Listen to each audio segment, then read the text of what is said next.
The ledger told one story. At dawn on March 14, 1847, 250 souls were counted at roll call.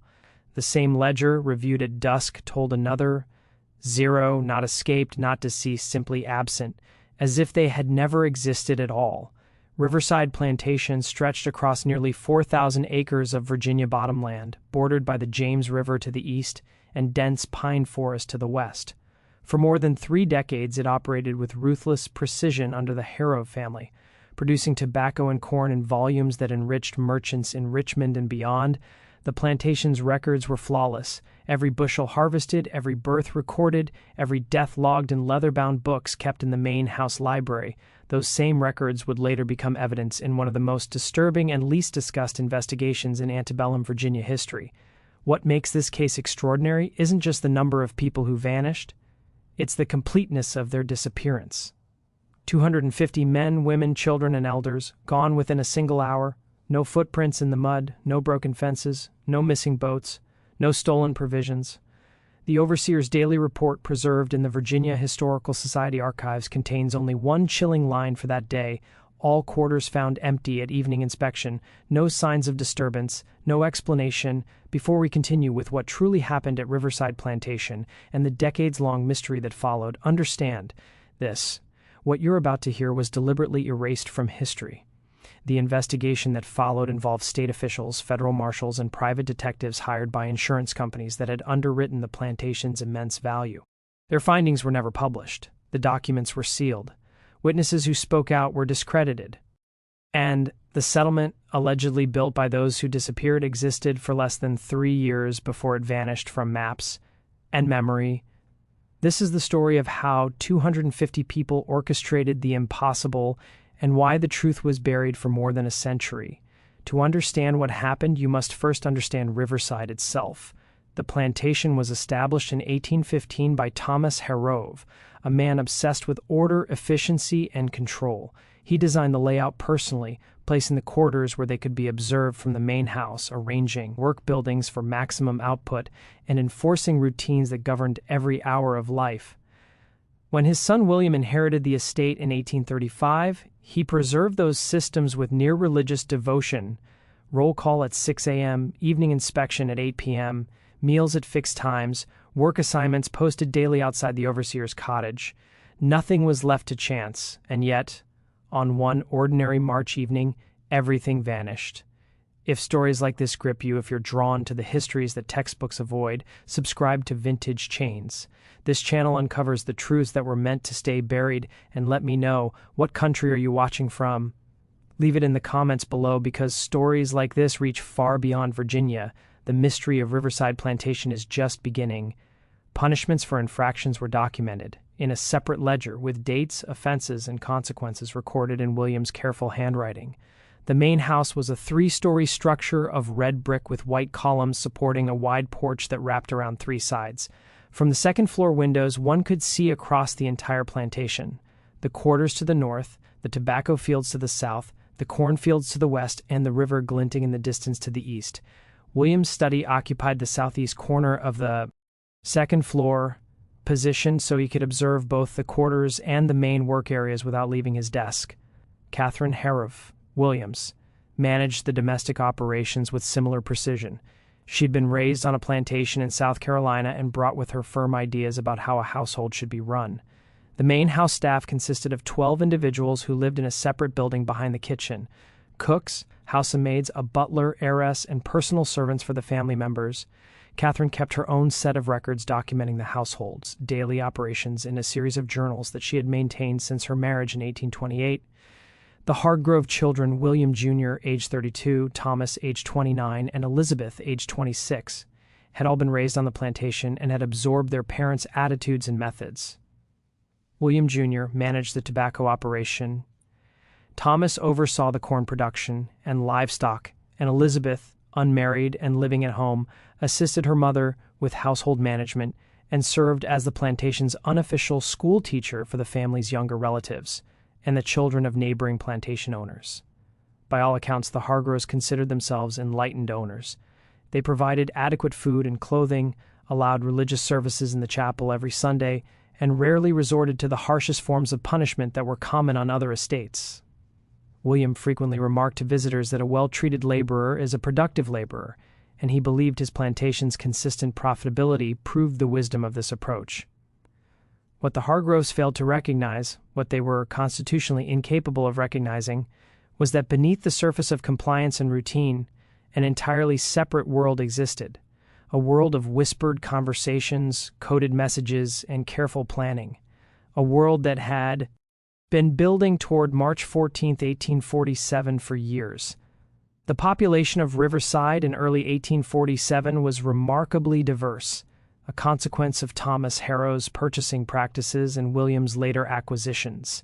This diversity would prove crucial to what happened, though the Hargroves never understood why.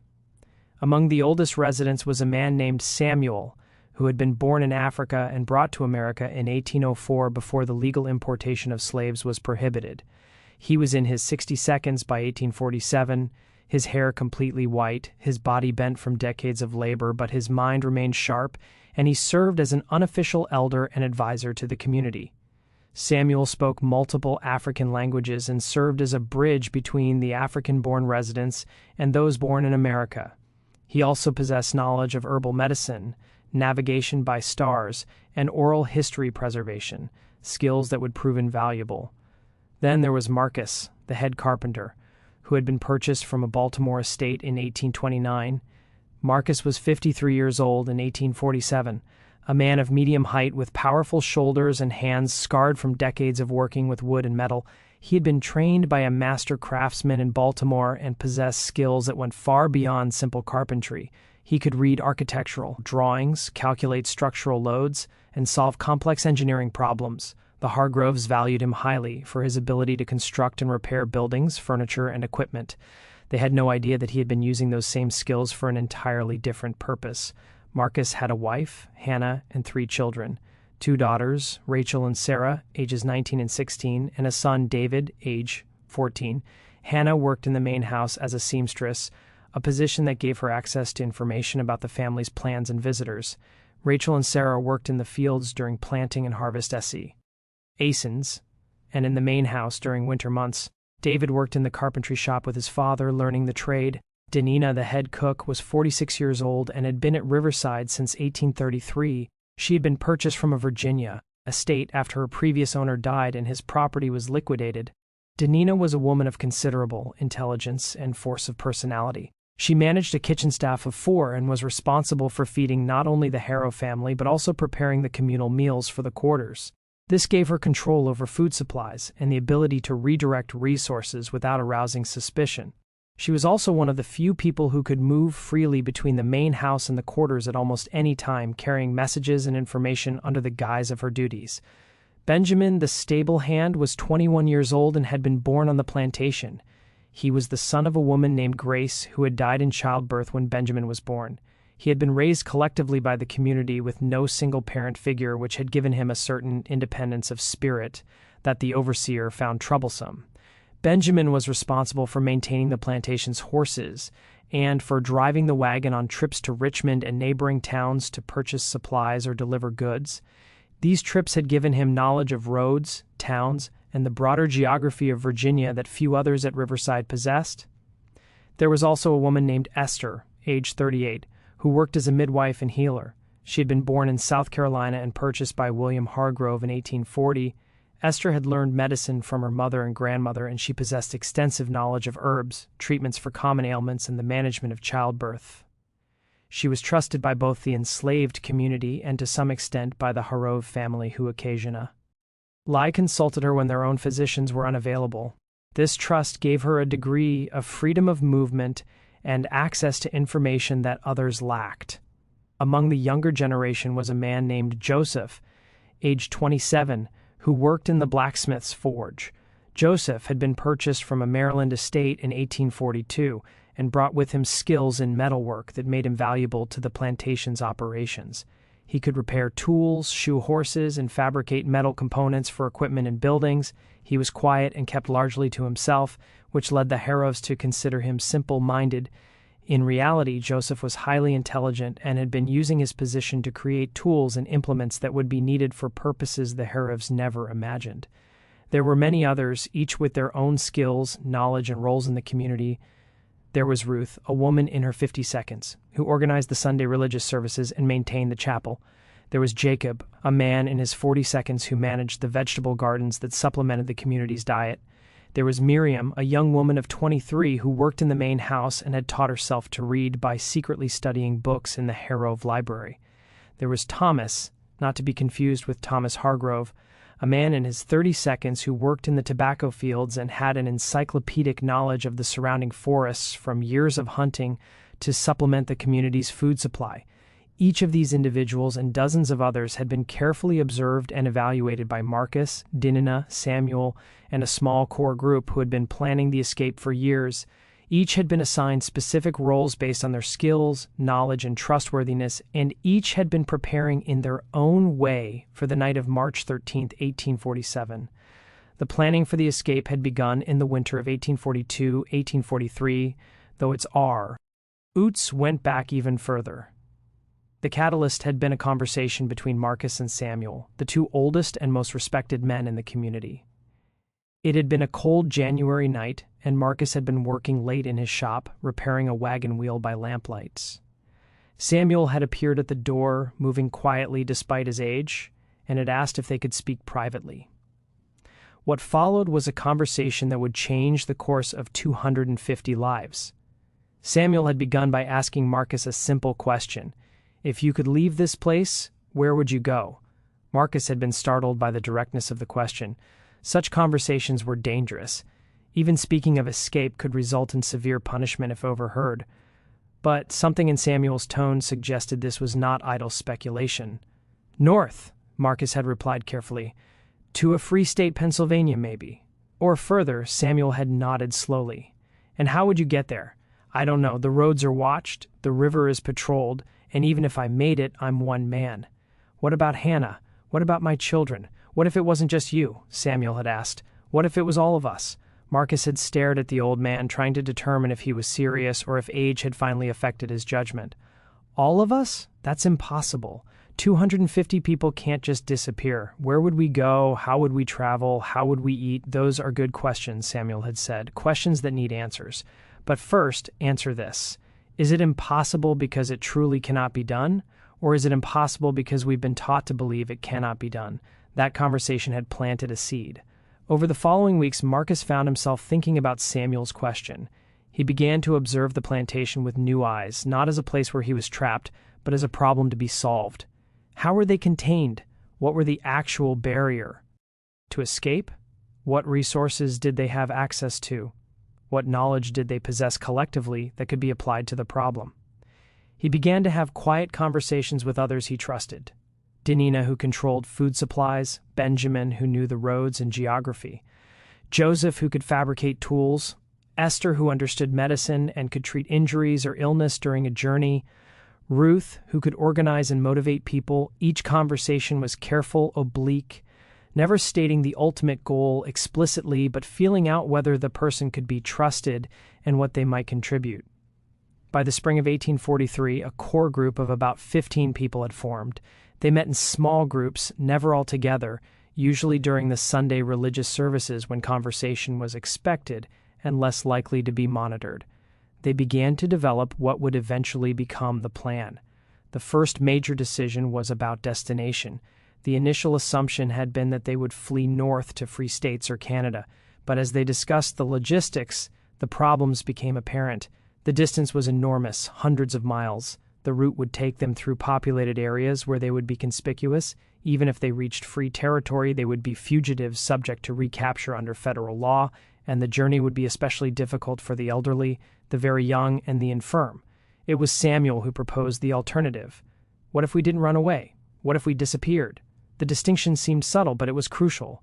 Running away meant fleeing to somewhere else, somewhere known, somewhere that could be pursued. Disappearing meant vanishing so completely that pursuit would be impossible because no one would know where to look.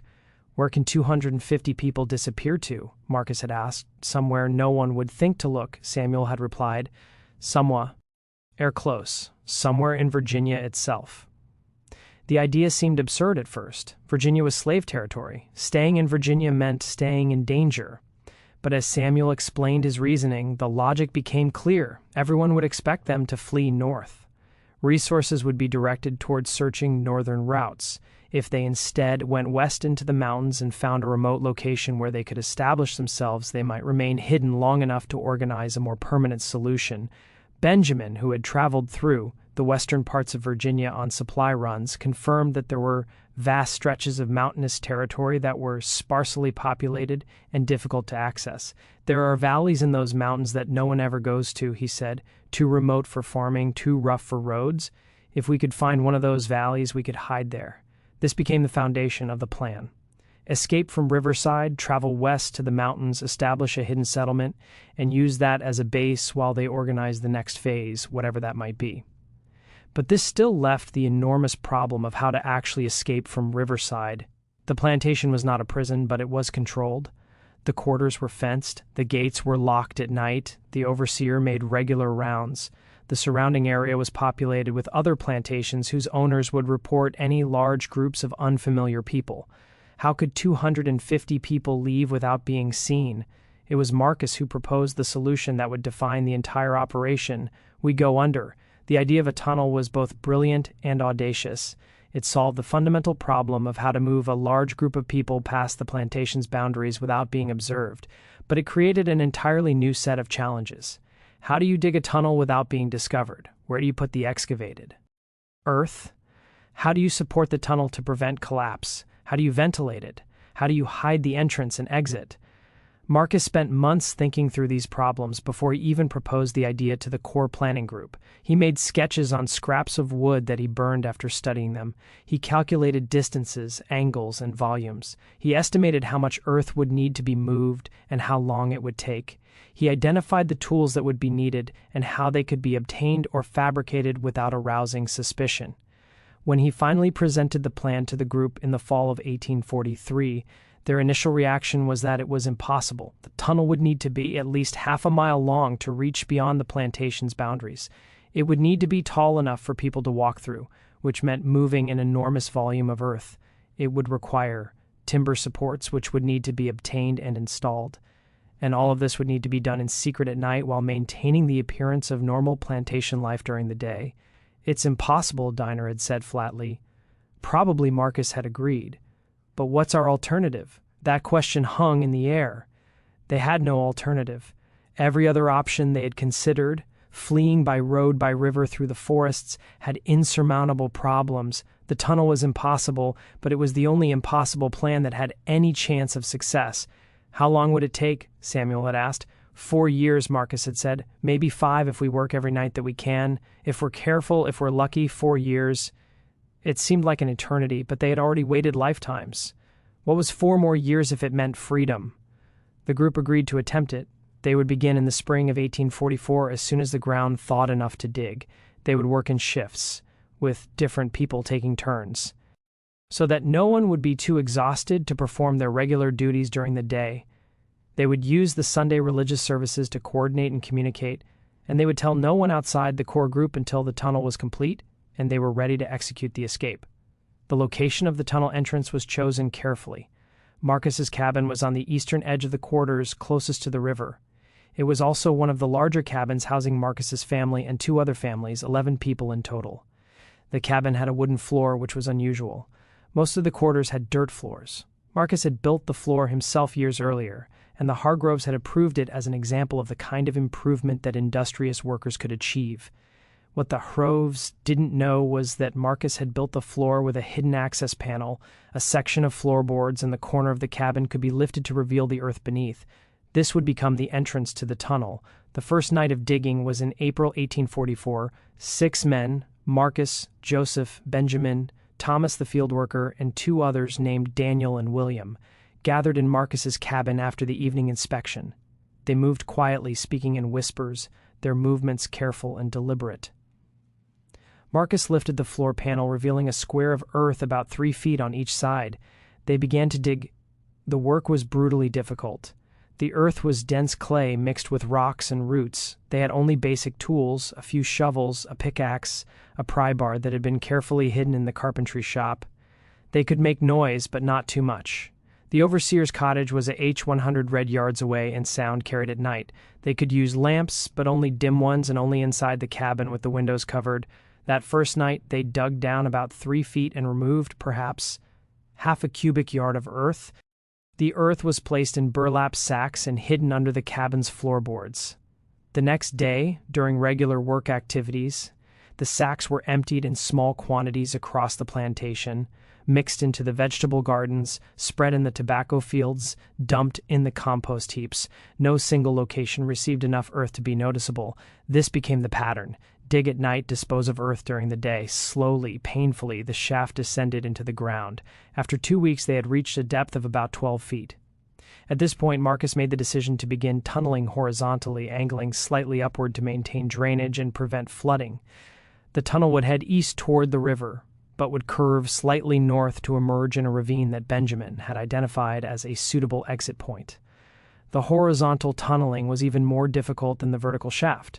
They were working in a confined space, lying on their stomachs or crouching, passing buckets of earth backward to be hauled up the shaft. The air was stale and difficult to breathe. The darkness was absolute, except for the small lamps they used. The constant fear of collapse was exhausting, but they persisted. Night after night, week after week, month after month, the tunnel extended eastward. Marcus designed and built a simple ventilation system using hollow reeds that extended from the tunnel to the surface, disguised as natural vegetation. Joseph fabricated metal brackets and supports in the blacksmith shop, claiming they were for various plantation projects, and these were installed in the tunnel to reinforce the walls and ceiling. Timber supports were cut from trees in the forest, ostensibly for firewood or construction projects, and was secretly diverted to the tunnel. By the end of 1844, the tunnel extended about 200 feet from the shaft. By the end of 1845, it had reached 400 feet. The K was taking longer than Marcus had initially estimated. The earth was more difficult than expected. The ventilation problems were more severe, and the physical toll on the workers was greater than anticipated. Several times they had to stop work for weeks to allow injuries to heal or to address structural problems in the tunnel, but they kept going. The core group expanded slightly as more people were brought into the secret and assigned roles. Some worked on the tunnel itself, others focused on gathering supplies, food that could be preserved, clothing that could be hidden, tools that would be needed for the journey, and for establishing a settlement. Still others worked on intelligence gathering, learning about the geography of Western Virginia, identifying potential routes, making contact with people who might help. Dina used her position to slowly accumulate extra food supplies.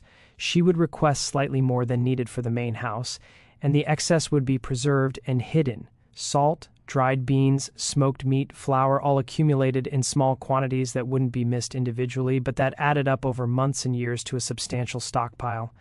Hannah, working as a seamstress in the main house, made extra clothing and blankets, claiming they were needed for repairs or replacements. These were hidden away for the journey. Benjamin, on his trips to Richmond and other towns, carefully observed and memorized routes, landmarks, and the locations of towns and settlements. He also made discreet contact with free black communities and learned about networks of people who helped fugitives. Esther prepared medical supplies, herbs, bandages, remedies for common ailments and injuries that might occur during the journey. Ruth organized a system of communication using songs and coded phrases during religious services. Different hymns or variations in how they were sung conveyed information about the tunnel's progress, problems that needed to be addressed, or changes in the plan. By the winter of 1846-1847, the tunnel was nearly complete. It extended over 800 feet from the entrance shaft to an exit point in a ravine about 300 yards from the river. The exit was carefully concealed behind a false rock face that Marcus had constructed using his carpentry skills. From the outside, it appeared to be a natural rock formation. Only someone who knew exactly where to look and what to look for would be able to find it. The tunnel itself was a remarkable achievement. It was about 5 feet high and 3 feet wide, large enough for people to walk through in a crouch or crawl through if necessary. The walls and ceiling were supported by timber frames every 6 feet. The floor was relatively level with a slight upward slope toward the exit to prevent water accumulation. Small chambers had been carved into the walls at intervals, providing places to rest or store supplies. The ventilation system, while crude, was functional. The hollow reeds extended from the tunnel to the surface at multiple points, disguised as natural vegetation or hidden in areas of dense undergrowth. The air in the tunnel was stale and difficult to breathe, but it was sufficient for the short time people would need to spend there. In February 1847, Marcus called a meeting of the Corps planning group. "It's done," he said simply. "The tunnel is complete. Now we need to decide when to use it." The decision of when to execute the escape was as critical as the planning itself. It needed to be a time when conditions were optimal, weather suitable for travel, ground conditions passable, and timing that would give them the maximum head start before the disappearance was discovered. The Corps group debated for weeks. Some argued for waiting until summer when the weather would be warmest and travel easiest. Others pointed out that summer meant longer days, which meant less darkness for travel and more chance of being seen. Some suggested fall after the harvest when food would be most plentiful. Others noted that fall meant the approach of winter, which could be dangerous in the mountains. Samuel, drawing on his decades of experience and observation, proposed early spring. "The ground is soft enough to travel," he explained. "The weather is cool, which means we can travel during the day if we're in remote areas without risking heat exhaustion. The days are getting longer, but it's still dark enough at night for the initial escape, and it's before planting season, which means the hard groves will be focused on preparation, not on watching us as closely." The group agreed. Early spring it would be, but which day specifically? Benjamin suggested March 13th. "It's a Saturday," he explained. "The Harrovs always have a social gathering on Saturday evenings, dinner with neighbors or family from Richmond. They'll be distracted. The overseer usually drinks on Saturday nights after his rounds. And Sunday is our day for religious services, which means we're expected to be up early anyway. If we leave Saturday night, we'll have all of Sunday before they realize we're gone." This logic was sound. March 13th, 1847 became the target date. But this created a new problem: how to inform 250 people of the plan without the information leaking to the Harrovs or the overseer. The Corps group had been small, about 20 people who knew the full details of the tunnel and the escape plan. Everyone else knew only that something was being planned, but not what or when. Ruth developed a system for the final communication. During the religious service on Sunday, March 7th, 1 week before the escape, she would lead the congregation in a specific hymn that had been chosen months earlier as the signal. The hymn was "Go Down Moses," a song about liberation from bondage that was commonly sung in the quarters, but Ruth would sing it with a specific variation in the third verse, changing one word in a way that would be meaningful to those who had been prepared to listen for it, but would seem like a natural variation to anyone else. After the service, the Corps group members would quietly spread the word to specific individuals who would in turn inform others. The message was simple: Saturday night, be ready, bring nothing, tell no one outside the community. The week between March 7th and March 13th was the most tense period of the entire 4-year planning process. Everyone knew that discovery at this stage would be catastrophic. They had to maintain absolute normalcy in their behavior while simultaneously preparing for the escape. Marcus and his team made final inspections of the tunnel, reinforcing weak points and ensuring the ventilation system was functioning. Dina and her team moved the accumulated food supplies to a hidden location near the tunnel exit where they could be quickly loaded for transport. Benjamin and others who would serve as guides reviewed the routes one final time. Esther prepared medical kits for the journey. Ruth organized the order in which people would enter the tunnel, prioritizing families with young children and the elderly who would move most slowly. The Harrows noticed nothing unusual. William commented in his journal on March 11th that the people seem in good spirits, anticipating spring planting. Catherine noted on March 12th that Diner had prepared an especially fine dinner and that the household staff performed their duties with unusual efficiency. On the evening of March 13th, everything proceeded normally. The Atroves hosted a dinner party for several neighboring plantation owners and their families. The meal was elaborate, prepared by Dine. R and her kitchen staff. The overseer, Gerald Pritchard, made his evening rounds at 8, as always, walking through the quarters, and noting that all seemed quiet and orderly. He returned to his cottage, and, as was his custom on Saturday nights, poured himself a glass of whiskey and settled in for the evening. In the quarters, people prepared in silence. They wore their sturdiest clothing and shoes. They gathered their children, and explained in whispers that they needed to be absolutely quiet. The elderly and infirm were helped by younger, stronger individuals. Everyone waited for the signal. At 9, Marcus emerged from his cabin and walked slowly through the quarters as if taking an evening stroll. As he passed each cabin, he gave a slight nod. This was the signal. It was time. The escape began at 9:15 p.m. on March 13, 1847. The moon was a thin crescent, providing minimal light, exactly as planned. The temperature was cool but not cold, around 45 degrees Fahrenheit. A light breeze rustled through the trees, providing ambient noise that would help mask any sounds of movement. The first group to enter the tunnel consisted of Marcus, Samuel, Benjamin, and 3 other men who would serve as guides and scouts. They descended through the shaft in Marcus's cabin and moved quickly through the tunnel to the exit.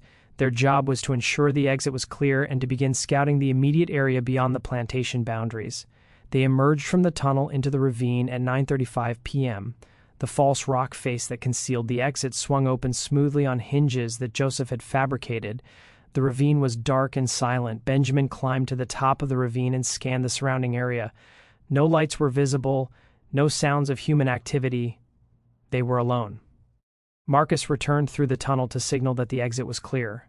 At 9:45 p.m., the main exodus began. The order of departure had been carefully planned. Families with young children went first, so they would have the most time to travel before dawn. The elderly and infirm went next, accompanied by younger people who could assist them. The middle-aged and able-bodied went last, as they could move most quickly if time became short. The tunnel could accommodate about 10 people at a time, moving in a crouch or crawl. Each group took approximately 10 minutes to traverse the 800 feet from entrance to exit. This meant that the entire population of 250 people would require about 4 hours to pass through the tunnel from 9:45 p.m. to approximately 1:45 a.m. The operation proceeded with remarkable efficiency. People moved in silence, their movements practiced from the rehearsals that had been conducted under the guise of nighttime religious gatherings. Parents carried small children. Older children held hands and followed their parents. The elderly were supported by younger relatives or neighbors. Everyone knew their place in the order and moved when signaled. At the exit, Benjamin and the other scouts organized people into groups of about 25. Each group was assigned a guide who knew the route. The groups would travel separately, taking slightly different paths to avoid creating an obvious trail and to reduce the risk that the entire population would be captured if one group was discovered. The first group departed the ravine at 10 grands, he heading west into the forest. The second group left at 10:30 p.m., the third at 11 p.m. By midnight, 5 groups had departed, and the tunnel was still moving people from the quarters to the exit point. In the quarters themselves, the evacuation was proceeding exactly as planned. Each cabin emptied in turn, with people moving silently to Marcus's cabin and descending through the shaft. The cabins were left neat and orderly, with bedding folded and personal items in place. Nothing was taken except what people wore and could carry in small bundles. The goal was to leave no evidence of hasty departure. Ruth was one of the last to leave. At approximately 1:30 a.m., before descending into the tunnel, she took a final look around the quarters that had been her home for 14 years. The cabin stood silent in the darkness. The chapel where she had led so many services was empty. The vegetable gardens where she had worked were still. Everything looked normal, as if people were simply sleeping and would emerge at dawn for another day of labor, but they wouldn't. By dawn, they would be miles away, and the quarters would be empty. Ruth descended into the tunnel and made her way to the exit. She emerged into the ravine at 1:45 a.m. and was met by Marcus, who had been waiting to ensure everyone made it through safely. "Everyone?" she asked quietly. "Everyone?" Marcus confirmed. 250 souls, all free. The last group, which included Marcus, Ruth, Danina, and several others from the core planning group, departed the ravine at 2 to Dansa. Marcus took a final look at the tunnel exit, then carefully closed the false rock face. From the outside, it once again appeared to be nothing more than a natural rock formation. They turned west and disappeared into the forest. Behind them, Riverside Plantation slept. The main house was dark. The overseer's cottage showed a single lamp in the window, which would burn until Pritchard fell asleep. The quarters were silent and empty. At 5:45 a.m., Gerald Pritchard would emerge from his cottage and walk toward the quarters to conduct the morning roll call. At 16 a.m., he would ring the bell and wait for people to emerge. At 6:05 a.m., he would begin to realize that something was wrong.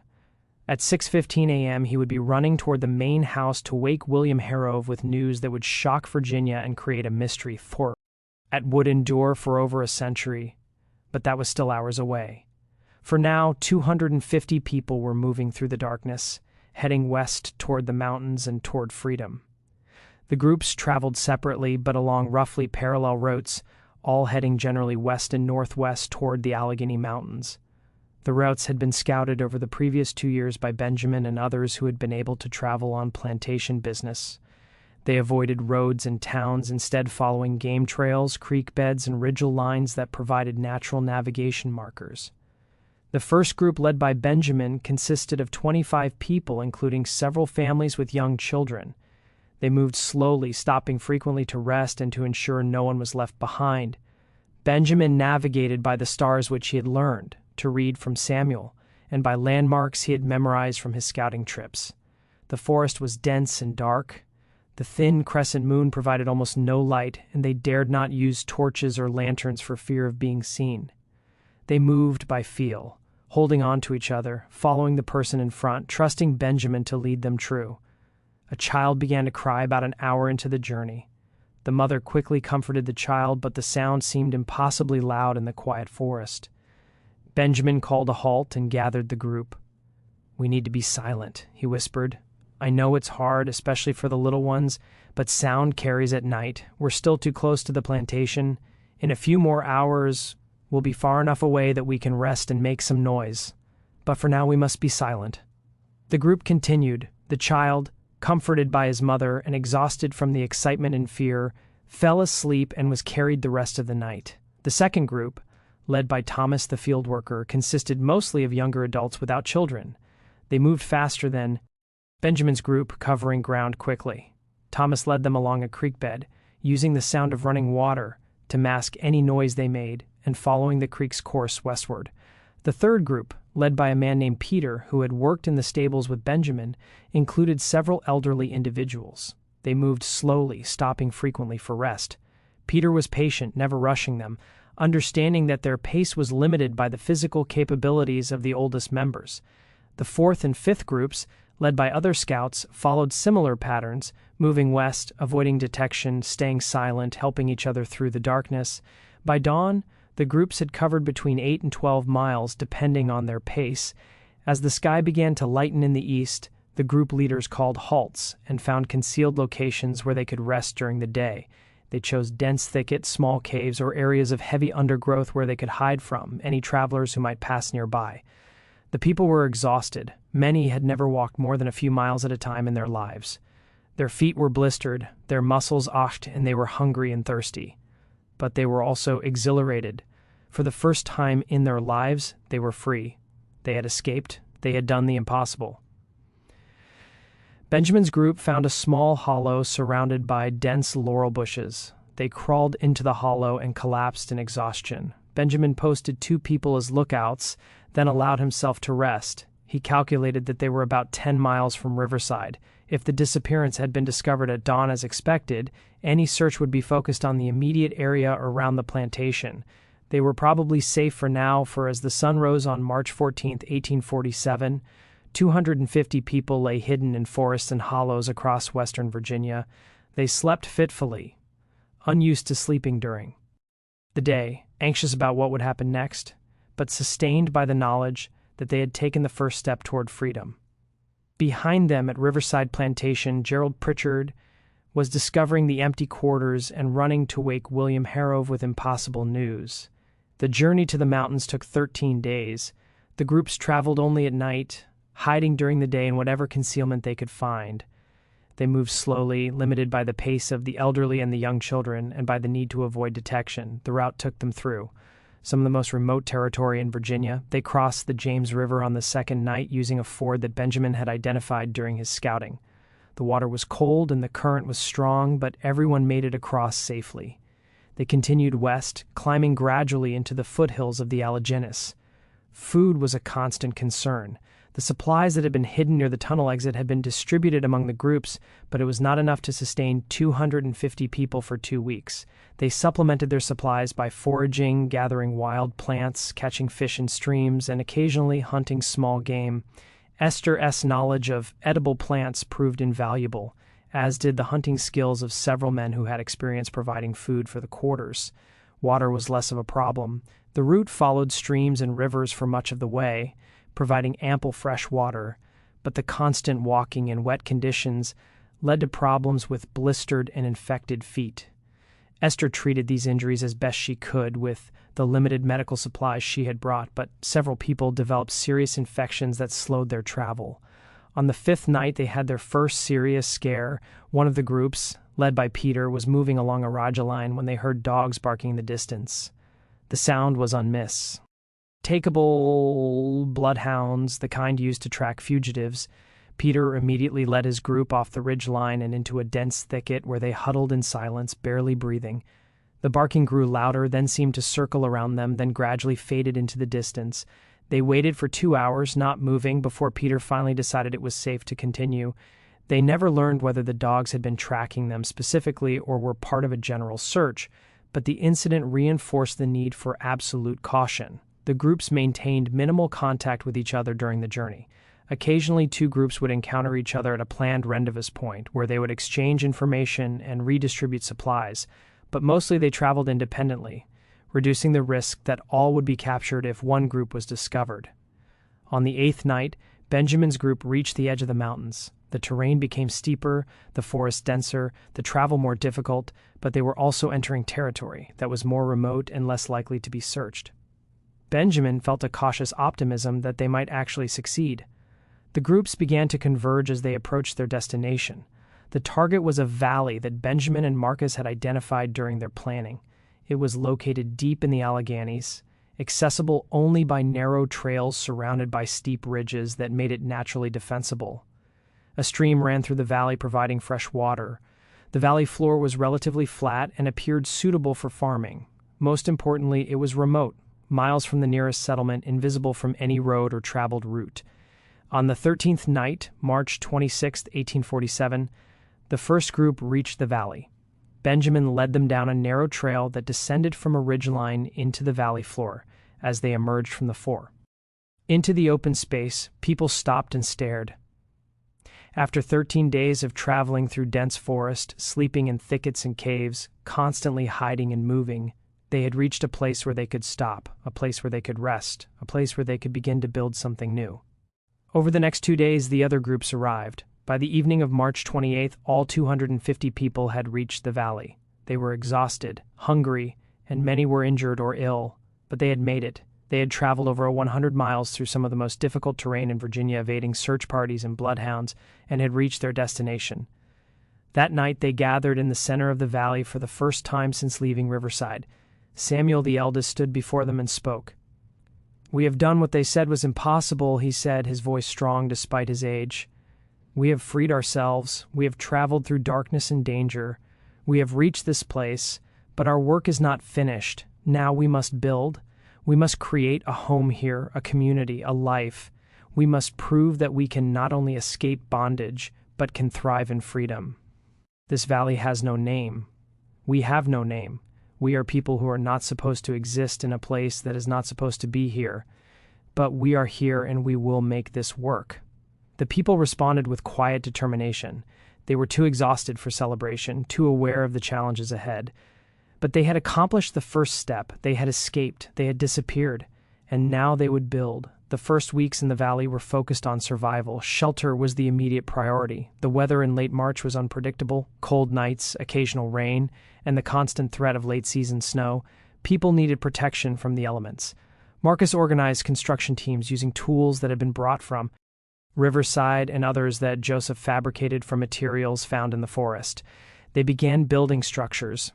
The first buildings were simple log cabins with mud-chinking thatched roofs and dirt floors, but they were weatherproof and provided shelter. The construction proceeded quickly because of the skills that people brought with them.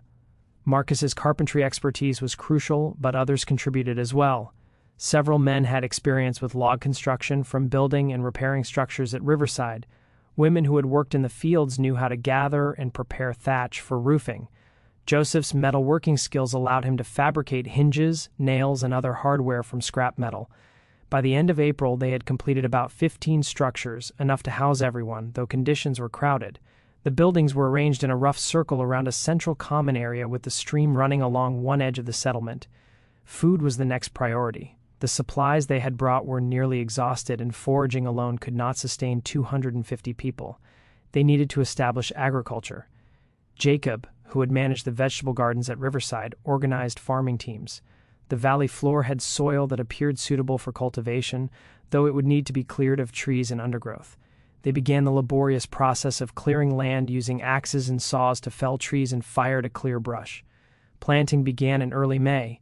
They had brought some seeds from Riverside: beans, corn, squash, and other vegetables. These were planted in the cleared areas. They also identified wild plants in the surrounding forest that could be cultivated: berries, nuts, and edible roots. Hunting and fishing supplemented their diet. Several men who had experience hunting at Riverside organized hunting parties that ranged into the surrounding forests. The Stria MS in the valley and the nearby river provided fish. Esther's knowledge of edible plants helped them identify additional food sources. Water was abundant. The stream that ran through the valley provided fresh water year-round. They dug a central well in the common area to provide easier access and to ensure water would be available even if the stream froze in winter. As the basic needs of shelter and food were addressed, attention turned to organization and governance. The community needed structure, rules, and systems for making decisions. Samuel, Marcus, Ruth, Dinah, and several others formed an informal council that met regularly to address problems and make decisions. They established basic rules. Everyone would contribute to the community's work according to their abilities. Resources would be shared equitably. Disputes would be resolved through discussion and consensus rather than force, and the security of the community would be everyone's responsibility. They also established a watch system. The valley's remote location provided some security, but they couldn't assume they were completely safe. Teams of 2 people were assigned to watch the trails leading into the valley, rotating every few hours. If anyone approached, the watchers would sound an alarm, and the community would hide in the forests until the threat passed. Education was another priority. Ruth organized a school for the children, teaching them to read, write, and do basic mathematics. Several adults who had learned to read also attended, eager to acquire skills that had been denied to them at Riverside. The school met in a building that also served as a chapel and community meeting hall. By midsummer, the settlement had taken on the character of a functioning community. The buildings were more substantial, with some structures now having wooden floors and glass windows salvaged from abandoned seichers they had found in the surrounding area. The fields were producing vegetables. Hunting and fishing provided regular protein. People had established routines and roles. Children played in the common area. Adults worked during the day and gathered in the evenings to share meals and conversation.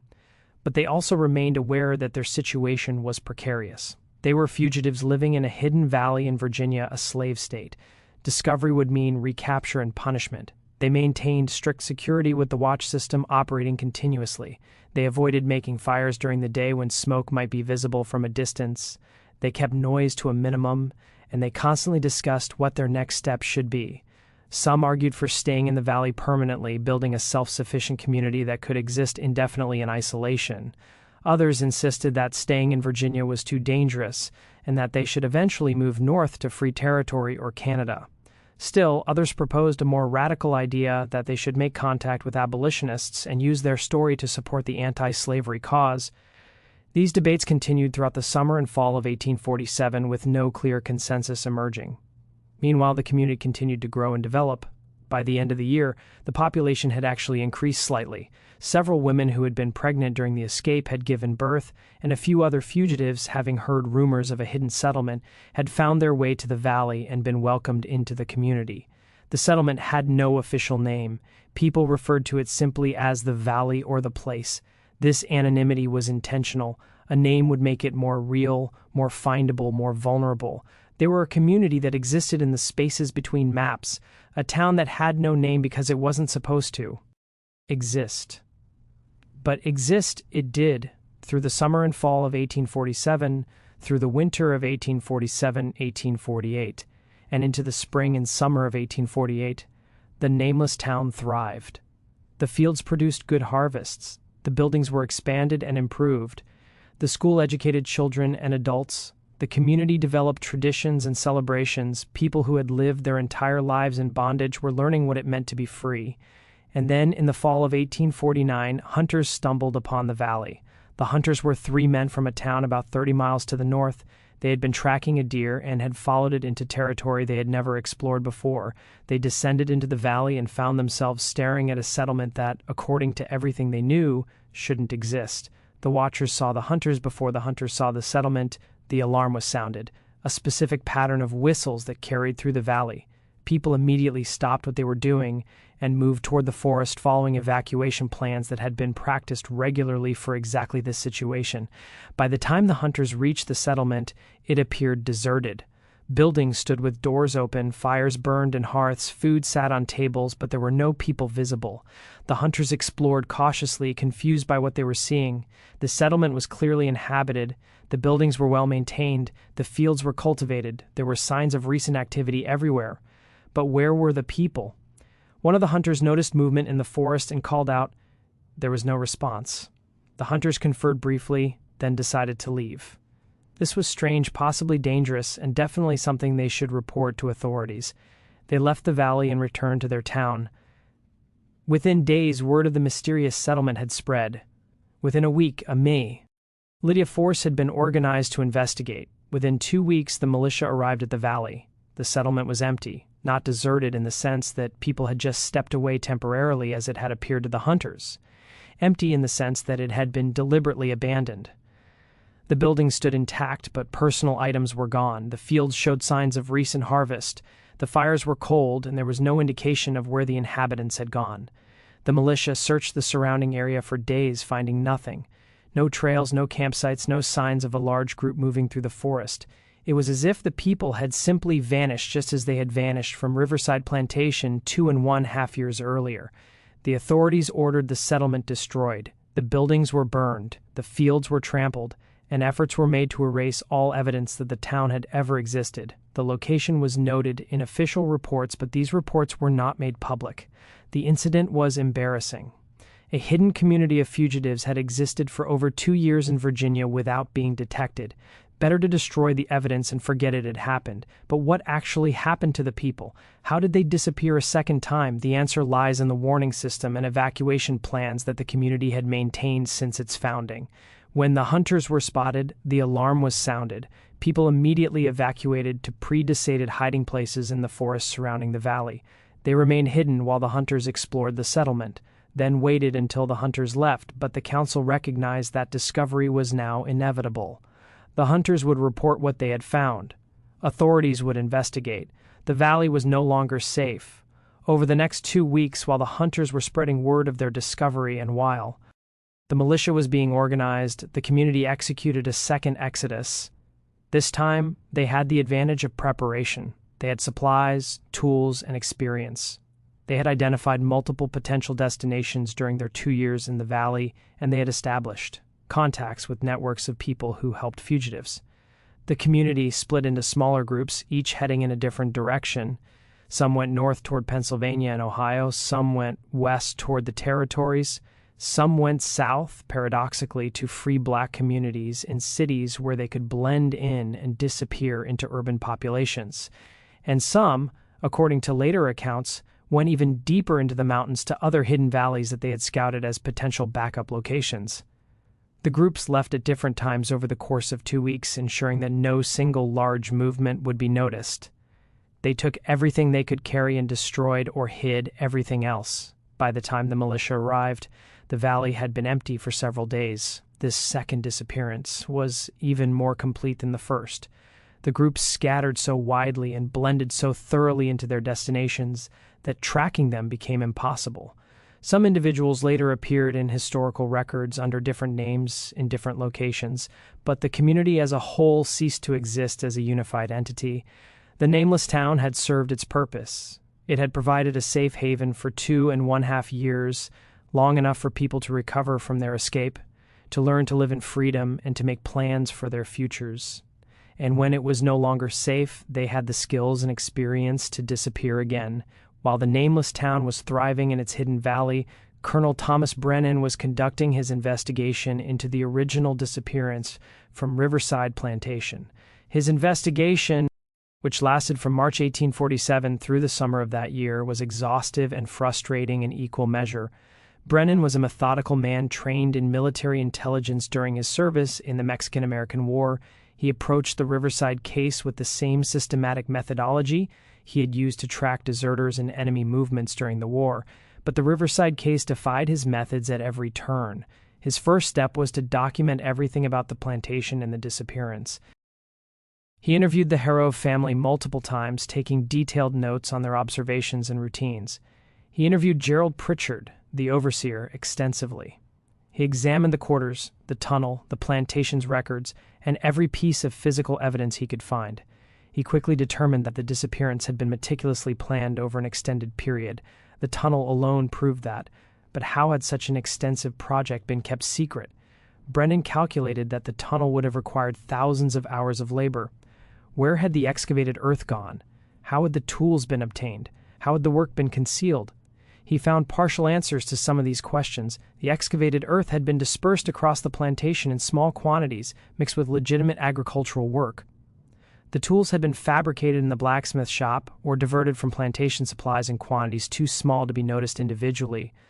The work had been done at night during times when the overseer was unlikely to be watching closely, but these answers only led to more questions. How had 250 people maintained absolute secrecy about the project? How had they coordinated their efforts? How had they prevented anyone from revealing the plan, either deliberately or accidentally? Brennan interviewed neighbors, merchants in Richmond who had done business with the plantation, and anyone else who might have observed something unusual. He found nothing. No one had noticed anything out of the ordinary at Riverside in the years before the disappearance. He pursued the river theory, searching for evidence that the fugitives had escaped by boat. He found none. He investigated the possibility that they had fled by road, interviewing people at every town and crossroads within 50 miles. No one had seen a large group of people matching the description of the Riverside population. He brought in tracking dogs, which refused to follow any trail. He organized search parties that combed the forests and fields around the plantation. They found nothing. By May 1847, Brennan was forced to conclude that the fugitives had somehow traveled to a destination that was not being searched. But where? North seemed most likely, but his inquiries to authorities in Pennsylvania, Ohio, and other free states had produced no sightings. Canada was possible, but the distance seemed impossible for such a large group to travel undetected. It was in early June that he received the anonymous letter that mentioned the town that has no name and suggested looking in the mountains of western Virginia. Brennan's initial reaction was skepticism. Why would fugitives stay in Virginia? It made no strategic sense, but the letter's mention of traveling beneath the earth troubled him. The writer clearly knew about the tunnel, and if the writer knew about the tunnel, they might know about the destination as well. Brennan decided to investigate. He assembled a small team, 3 men he trusted, and headed west into the Alleghanies. He had no specific destination, only the vague instruction to look for a hidden settlement in the mountains. The search took 3 weeks. They explored remote valleys, followed rumors and hints from people they encountered, and gradually worked their way deeper into the mountains. And then in late June 1847, they found it. The discovery of the nameless town was the culmination of Brennan's investigation, but it also presented him with an impossible dilemma. His duty was clear: report the location, facilitate the return of the fugitives to their legal owner, but standing in that valley, seeing what these people had built, understanding the years of planning and courage that had brought them there, he found his certainty wavering. His conversation with Marcus, the carpenter who had designed the tunnel and led the escape, was the most extraordinary of his life. Marcus explained the planning, the execution, and the philosophy behind the escape with remarkable candor. He didn't plead or beg. He simply explained as one intelligent man to another what they had done and why. "We're not asking for your approval," Marcus said. "We're not asking for your help. We're simply asking that you consider what you found here before you decide what to do with that knowledge." Brennan asked questions. How had they maintained secrecy? "Trust," Marcus replied. "We trusted each other completely, and we understood that our survival depended on that trust." How had they coordinated such a complex operation? Careful planning, years of preparation, and a willingness to work together toward a common goal. What did they plan to do next? Survive, build, and eventually find a way to help others do the same. Brennan spent 2 days in the valley observing the community, talking with people, trying to understand what he had found. He saw children learning to read in Ruth's school. He saw fields being cultivated. He saw people working together, making decisions collectively, building something that resembled the democratic ideals he had fought for in the war. On the third day, he made his decision. He would return to Richmond and file a report stating that his investigation had reached a dead end. The fugitives had scattered and could not be located. The case should be closed. Marcus asked him why he was making this choice. Brennan's answer was simple: because what you've done here is more important than the law that says you shouldn't have done it. I don't know if that makes me a traitor to my duty or true to my principles, but I know that I can't be the one to destroy this. Br. Brennan kept his word. His official report filed in July 1847 stated that the investigation had been exhaustive but unsuccessful. The fugitives had vanished completely, likely having scattered in multiple directions and integrated into free black communities in the North. He recommended that the case be closed and the insurance claims be paid. But Brennan also kept detailed private records of everything he had found, including the location of the valley and his conversations with Marcus and others. These records, discovered after his death in 1873, provide the most complete account of what happened at Riverside and in the nameless town. Brennan continued to monitor the situation after his official investigation ended. He maintained contact with people who might have information about the settlement. He learned of its continued existence through 1848 and into 1849, and he learned of its discovery by hunters and the second disappearance in the fall of 1849. His private papers expressed both admiration for what the community accomplished and sadness that it could not be sustained. They proved that people who had been treated as property could organize themselves, govern themselves, and thrive in freedom. He wrote that they were forced to disappear again as a tragedy but not a failure. They succeeded in the most important sense. They freed themselves and lived as free people, even if only for a short time. What happened to specific individuals after the second disappearance is largely a matter of speculation and fragmentary evidence. Historical records from the 1850s and beyond contain tantalizing hints, but definitive proof is elusive. A Marcus Freeman registered as a carpenter in Toronto, Canada in 1851. The registration records describe him as a man in his 52nd, skilled in furniture making and architectural carpentry, originally from Virginia. The description matches M. Marcus from Riverside, but the surname Freeman was common among formerly enslaved people who had gained their freedom. So this could be coincidence. However, records show that Marcus Freeman of Toronto had a wife named Hannah and 3 children, Rachel, Sarah, and David, which matches the family structure of Marcus from Riverside exactly. Adina Roberts opened a boarding house in Philadelphia in 1853. City directory listings describe her as a woman of color, originally from Virginia, operating a respectable establishment that catered to travelers and long-term residents. The boarding house was located in a neighborhood with a substantial free black population, and Dina Roberts was noted in local records as being active in community organizations in the Underground Railroad. Again, the name is common enough that definitive identification is impossible, but the details are suggestive. A Benjamin Wright enlisted in the 54th Massachusetts Infantry Regiment in 1863, one of the first official African-American units in the Union Army. Military records describe him as being in his late 30s, originally from Virginia with experience handling horses and wagons. He survived the war and was mustered out in 1865. Post-war records show a Benjamin Wright settling in Massachusetts and working as a teamster. He married in 1866 and had 4 children. In a pension application filed in 1890, he mentioned having escaped from bondage in Virginia in 1847, which matches the timeline of the Riverside disappearance. And Esther Johnson appears in records from Cleveland, Ohio in the 1850s, working as a midwife and healer. She was described as a woman of color, originally from South Carolina, with extensive knowledge of herbal medicine. She was active in the local African Methodist Episcopal Church and was known for providing medical care to the city's black community. The geographic origin South CA, Rolina, and the profession midwifery and healing matches from Riverside. Samuel, the eldest of the Riverside community, likely did not survive long after the escape. He would have been in his late 62nd by 1849, and the rigors of 2 escapes and 2 years of building a settlement in a remote valley would have been extremely taxing. No records have been found that definitively identify him in later years, suggesting he may have died in the valley or shortly after the second disappearance. Ruth appears in records from a black church in Pittsburgh in the 1850s, where a woman named Ruth Williams served as a teacher and Sunday school organizer. The description matches Ruth from Riverside in terms of age and skills, but again, definitive proof is lacking.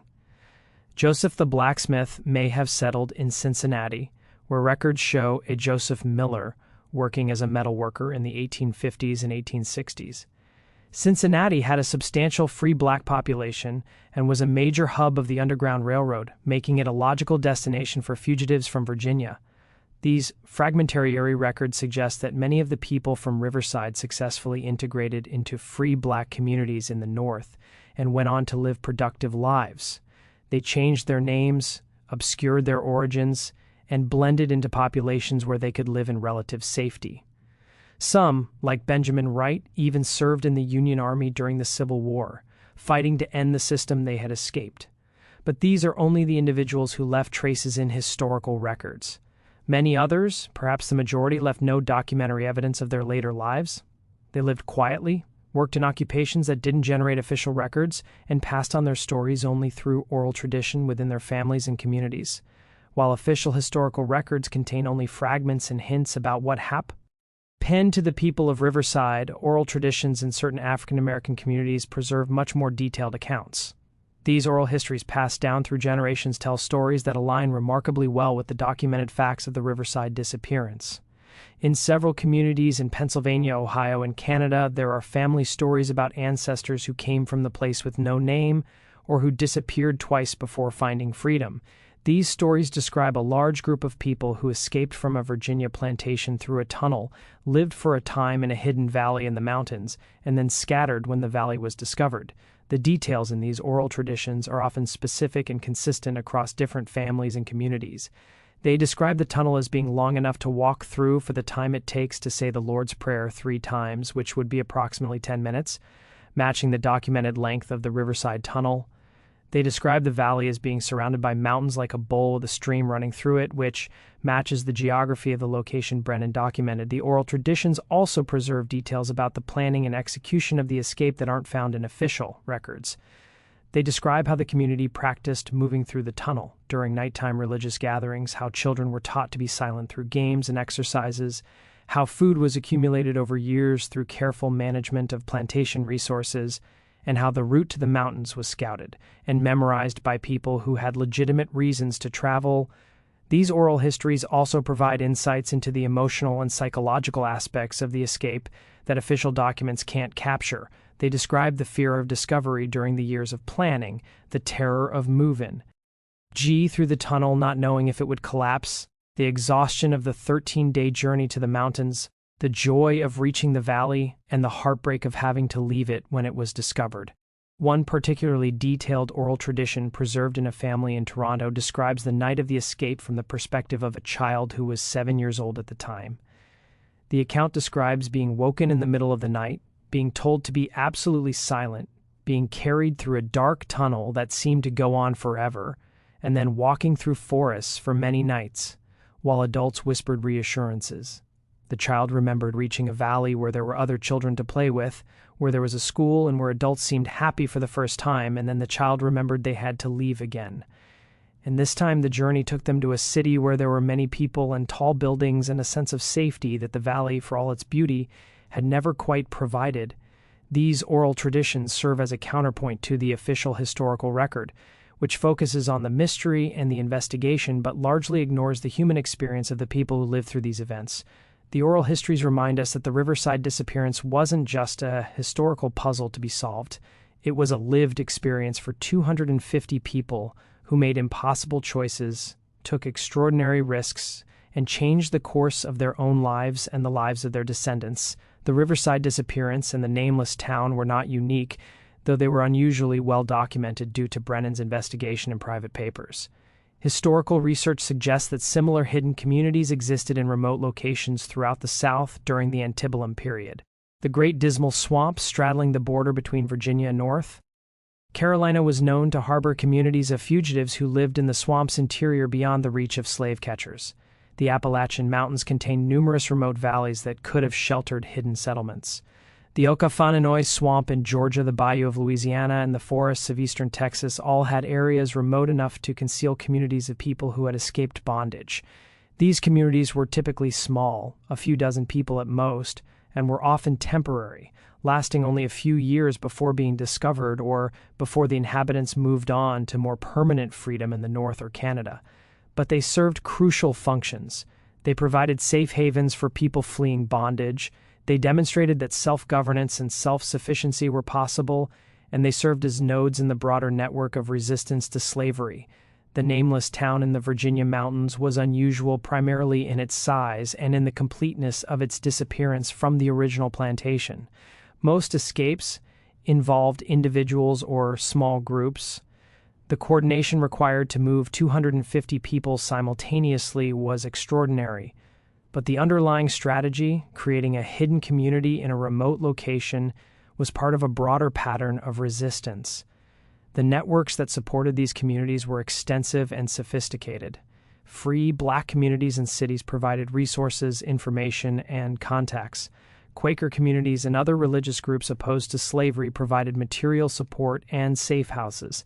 Even some white Southerners who were uncomfortable with slavery, though they might not actively oppose it, would sometimes turn a blind eye to fugitives passing through their areas. The Underground Railroad, which has become the most famous symbol of resistance to slavery, was only one part of this broader network. The Underground Railroad primarily facilitated movement from south to north, helping individuals and small groups reach free territory, but there were also networks that supported hidden communities within the South, providing them with supplies, information, and warnings about threats. The Riverside Escape and the Nameless Town were products of these networks. The anonymous letter that led Brennan to the valley suggests that someone outside the community knew of its existence and was willing to reveal it, perhaps because they believed documentation was important, perhaps because they wanted to ensure the story would be preserved even if the community itself could not be sustained. Why was the story of Riverside and the Nameless Town suppressed? Why were Brennan's findings sealed? Why were the documents scattered across different archives where they would be difficult to connect? The answer lies in the political and economic context of the late 1840s. The United States was deeply divided over the question of slavery. The Mexican-American War had just ended, and debates over whether new territories would be slave or free were intensifying. The Compromise of 1850 was being negotiated, attempting to balance the interests of slave and free states. In this context, the Riverside case was politically explosive. It demonstrated that enslaved people could organize sophisticated resistance, could plan and execute complex operations, and could establish functioning communities in freedom. These were precisely the things that defenders of slavery insisted were impossible. The ideology of slavery depended on the claim that enslaved people were incapable of self-governance, that they needed the guidance of their owners, that they were better off in bondage than they would be in freedom. The Nameless Town disproved all of these claims. For 2.5 years, 250 people who had been treated as property had governed them. Elves built a community, educated their children, and thrived. This was dangerous knowledge for the Hero family and other plantation owners. The Riverside case was also economically threatening. The insurance companies had paid out substantial claims for the loss of the Riverside population. If it became widely known that such large-scale escapes were possible, insurance rates would increase dramatically, making the economics of slavery less profitable. Moreover, the case demonstrated that even well-treated enslaved people, the Heroes had considered themselves enlightened owners, would choose freedom if given the opportunity. This undermined paternalistic justifications for slavery. For state and federal authorities, the case was embarrassing. Despite extensive searches involving state militia, federal marshals, and private investigators, the fugitives had never been recaptured. The discovery and subsequent second disappearance of the Nameless Town made the authorities look incompetent. Better to seal the records and let the case fade from public memory. So the documents were scattered. Brennan's official report went to state archives. His private papers remained with his family and weren't discovered until after his death. The insurance company records were filed away in corporate archives. The Hagro family's records were eventually donated to the Virginia Historical Society, but without the context provided by Brennan's investigation. They appeared to be simply the records of a plantation that had experienced a mass escape, unusual but not unprecedented. It wasn't until the late 20th century, when historians began systematically researching resistance to slavery and when archives began to be digitized and cross-referenced, that the full story of Riverside and the nameless town began to emerge. Even now, significant gaps remain. The exact location of the valley has never been definitively identified, though several sites in the Alleghenies match Brennan's description. The fate of most of the individuals remains unknown, and the full extent of the networks that supported the escape in the hidden community remains a matter of speculation. Despite over 170 years of historical distance and modern research techniques, significant questions about the Riverside disappearance in the nameless town remain unanswered. How was the tunnel construction kept absolutely secret for 4 years? The disposal of excavated earth has been partially explained, but the logistics remain unclear. Thousands of cubic feet of earth had to be moved, dispersed, and concealed. The work had to be done at night in secret by people who were also performing full days of labor. The physical and organizational challenges seem almost insurmountable, yet they were overcome. How was information controlled so effectively? 250 people knew about the escape plan, at least in general terms, yet there's no evidence that anyone revealed the plan to the Harovs or the overseer, either deliberately or accidentally, in a population that included children, elderly individuals, and people who might have been tempted to curry favor with their owners. How was absolute secrecy maintained? Who wrote the anonymous letter to Brennan? The handwriting was educated, suggesting someone with formal schooling. Marcus is the most likely candidate. But why would he risk revealing the town's location? One theory is that he wanted the story documented, wanted proof that what they had accomplished was real, even if that proof couldn't be made public at the time. Another theory is that the letter came from someone in the support network, someone who believed that Brennan could be trusted, and that having an official, if private, record of the community's existence was important. What happened? Ned, during the second disappearance? How did 400 people, the population had grown from the original 250, vanish so completely that the militia found no trace of their departure? The explanation that they split into small groups and left over a 2-week period is plausible, but the logistics of coordinating such a dispersal, especially with the knowledge that authorities were coming, seem extraordinarily complex. Where exactly was the valley? Brennan's private papers describe its location in general terms in the Alleghenies, accessible by narrow trails surrounded by steep ridges, but don't provide specific coordinates or landmarks that would allow definitive identification.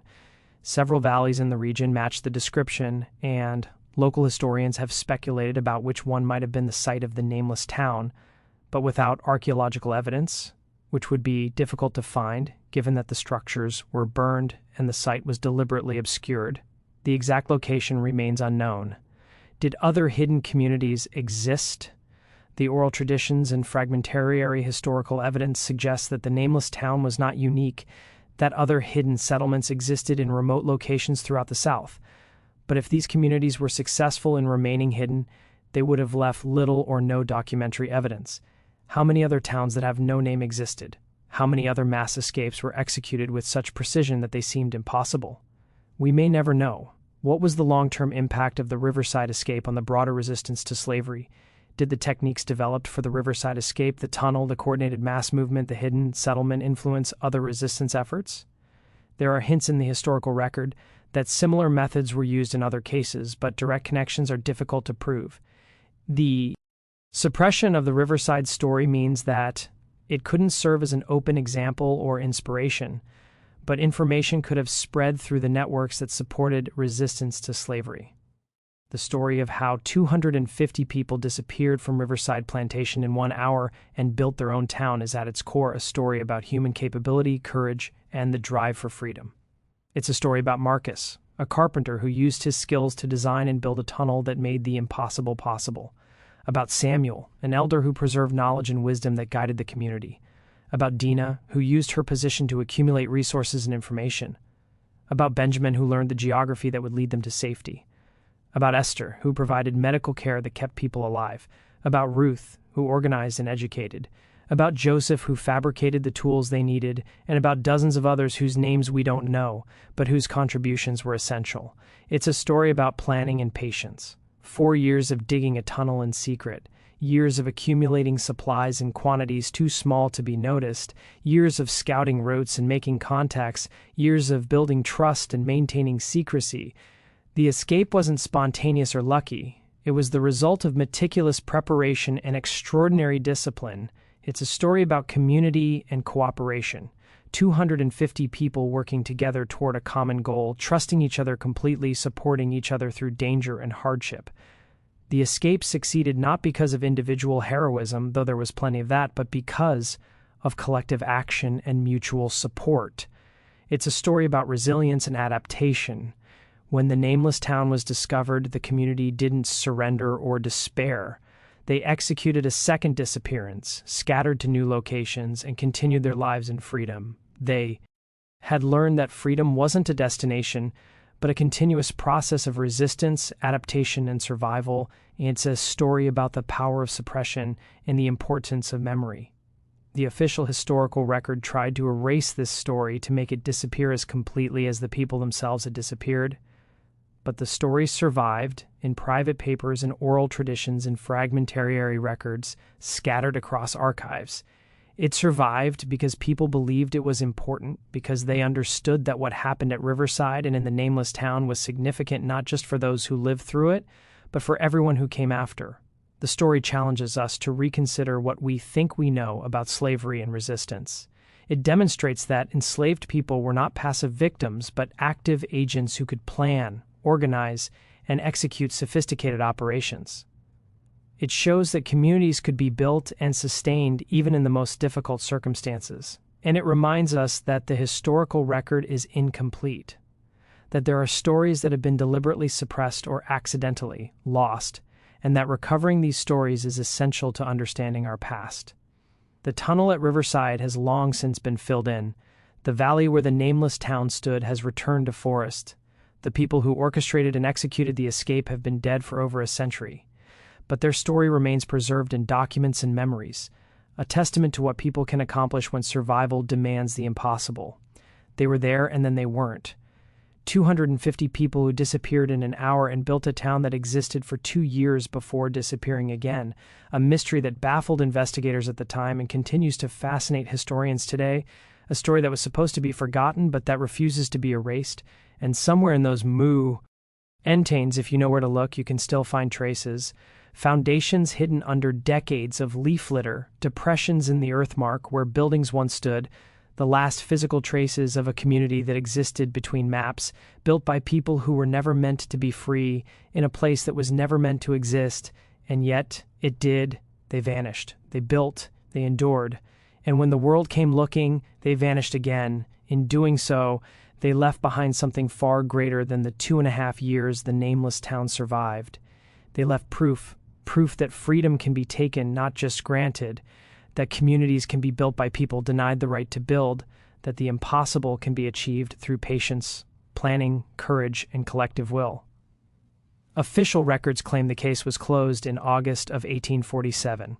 They say the fugitives were never found, that the mystery was never solved. That isn't entirely true. The mystery was solved. Brennan solved it. He found the nameless town. He spoke with the people who built it. He documented what they had accomplished. And then he made a choice, one history rarely acknowledges. He chose silence. He chose to let them keep their freedom, to let their town exist for as long as it could, to let their story remain hidden until telling it would no longer put lives at risk. That time has come. The people of Riverside Plantation and the nameless town are long gone, but their story can finally be told, not as rumor, not as legend, but as historical fact. 250 people disappeared from a single plantation in the span of 1 hour. They escaped through a tunnel built in secret over 4 years. They traveled for 13 days through forests and mountains. They built a town in a hidden valley. They lived there for 2.5 years, and when discovery came, they vanished once more, scattering into new lives, new identities, and new futures beyond the reach of the records meant to control them. It happened. The documents confirm it. And the fact that it happened, that it was possible, that it was achieved, matters more than any unanswered question. They did the impossible, and in doing so, they changed what we understand to be possible.